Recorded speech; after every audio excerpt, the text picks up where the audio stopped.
Now, one of the things that I wondered, and I'd love to know this from you, Matt, is it is really, really hard to just like change. Grizzlies had this extreme offensive system, which was nothing like anybody else in the league. And it is extremely hard to change your system and your principles to such a strong degree in the middle of the season, especially with 8 games to go. What I wonder is they're not going to be in the play-in. They're going to, in all likelihood, they're going to avoid the play-in. They're more likely than not to avoid the play-in, which means that their season's going to end on Sunday the 13th. They're going to have Monday off, Tuesday off, Wednesday off, Thursday off, probably Friday off. That's like 5 days. That's like training camp. Do you think they just go through kind of a less physically exhausting training camp in just like trying to implement a new offense for the playoffs? Or is that a crazy suggestion to do before the playoffs? Or is this situation so crazy that it's actually not that crazy in the greater context? It's like when Rocky switched to Southpaw the rematch against Apollo. Like they went through it. Anyways, that's awful. No, it's like, I love it. It's going deep. You can play with pace. Like they played fast under the old regime. Their pace was up. They ran. I mean, I know we were at a high point in the season for the Toronto Raptors. It was like a blur that game. 155 points. We could not keep up with them because they were just pushing it, attacking, swinging it. And yeah, no pick and rolls. You can combine the two. We would do it on the Spurs, the original beautiful gamers, I would say. And the way you do that, you have to never wait for the pick and roll. So how do you achieve that? You set early drags. Like a drag is like the trail big just kind of like runs and sets a pick like really high, right over half court even, and then whoever has the ball attacks off that, and now you're in attack mode, and everybody's running the lanes, and now you're just playing out of it. You mentioned like you set a pick and roll, the ball swings. The big is sprinting so that like a second after the catch, boom, it's another pick. It's not like swing it, all right, I have nothing, now I gotta wait for the big to come and set the pick and roll. The possession's dead. You can play with that pace with pick and roll, but it's such a mindset shift. I think it takes time to like train everybody on the court's mind to execute.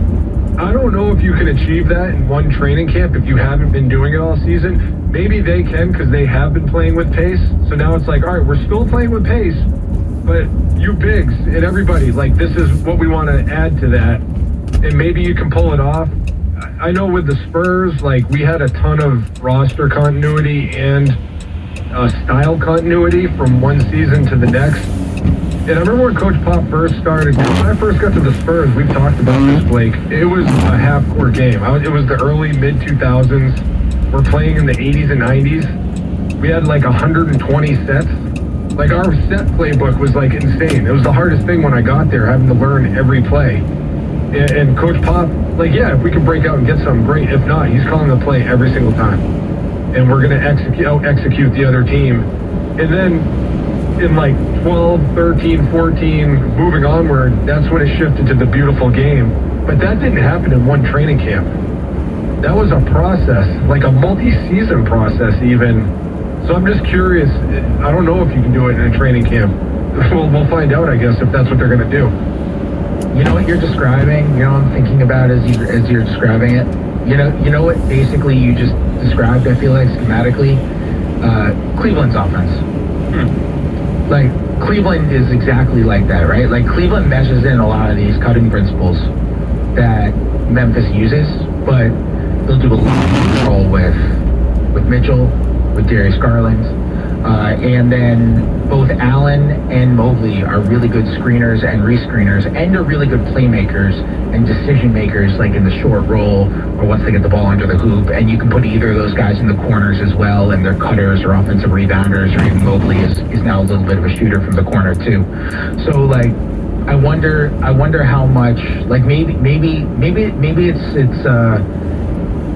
it's something where it's just like you can't go all the way in on it, but you try to go as much in on it as you can, and maybe the final product just ends up looking a little bit like the way that Cleveland plays, which they did implement that in the training camp, right? Yeah. I mean, a preseason too, but And dribble they did do handoffs. it, but- Dribble handoffs play a role in that too. Like you catch Yep, it, and the that's- big rips. All right, I can't attack. I'm veering off. I'm setting a dribble handoff. And if the big attacks, now the angle for that dribble handoff is the guards coming towards the hoop downhill as opposed to lateral. That gives you an advantage. But the key is everybody's going to keep moving, cutting, playing, back screening, back cutting. You can't stop. All 5 guys have to buy into that mindset, you know?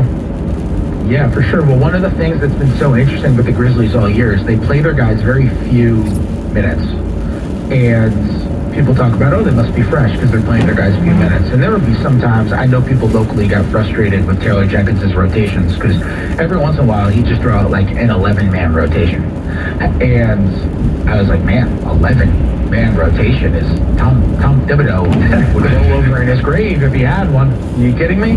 That man would run a 4-man rotation if he could. And so I'm looking at that happening, and you look at the minutes, and Cleveland actually plays their guys very few minutes too. But what is really interesting about Memphis is they emphasize to such a degree playing fast, and like Matt, you're so right when you talk about how fast they play. But I think when people hear fast, they just think, oh, that means they're running fast breaks. But that's not the case. They play fast in the half court too. That's what I always say. You can have pace in the half court. 100%. And like Memphis, their players travel. I normally don't love this stat as anything indicative of quality at all. People use it in terms of quality and whatever else, but I think it's appropriate for this context.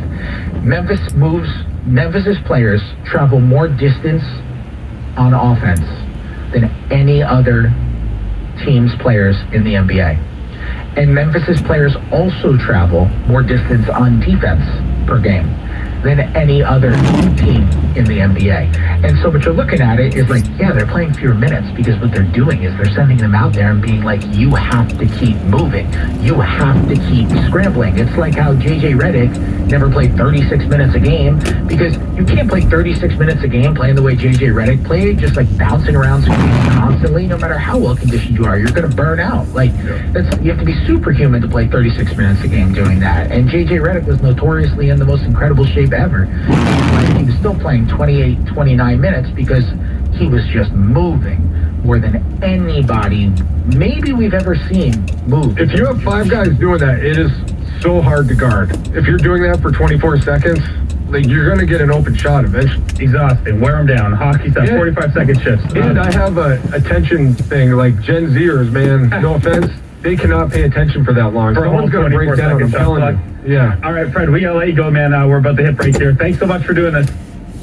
Yeah, thank you guys. Appreciate it as always. Thanks, Fred. Frank Katz, the Cats and Shoot podcast for more next up. Also at The Athletic. Time now for Fast Break, brought to you by BetMGM, the sportsbook born in Vegas. Speaking of